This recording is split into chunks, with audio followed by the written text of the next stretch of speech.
యువతకు ఉపాధి కల్పించేందుకు ప్రాధాన్యమిస్తున్న రేవంత్ సర్కార్, యువతలో సాంకేతిక నైపుణ్యం పెంచేందుకు చర్యలు తీసుకుంటున్న తెలంగాణ ప్రభుత్వం, ఐటీఐలను అడ్వాన్స్డ్ టెక్నాలజీ సెంటర్లుగా తీర్చిదిద్దుతున్న కాంగ్రెస్ ప్రభుత్వం రాష్ట్ర వ్యాప్తంగా 116 ఏటీసీలను నిర్మించేందుకు పక్కా ప్రణాళిక.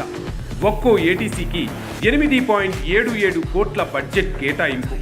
ఇప్పటికే 65 ఏటీసీల నిర్మాణాన్ని పూర్తి చేసిన తెలంగాణ ప్రభుత్వం టాటా టెక్నాలజీస్ భాగస్వామ్యంతో యువతకు అధునాతన కోర్సుల్లో శిక్షణ. మల్లేపల్లి ఐటీఐ ప్రాంగణంలో 5 ఏటీసీలను ప్రారంభించిన సీఎం రేవంత్ రెడ్డి.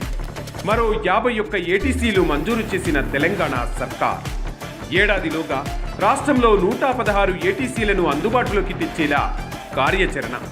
యువతకు పెరగనున్న ఉపాధి అవకాశాలు.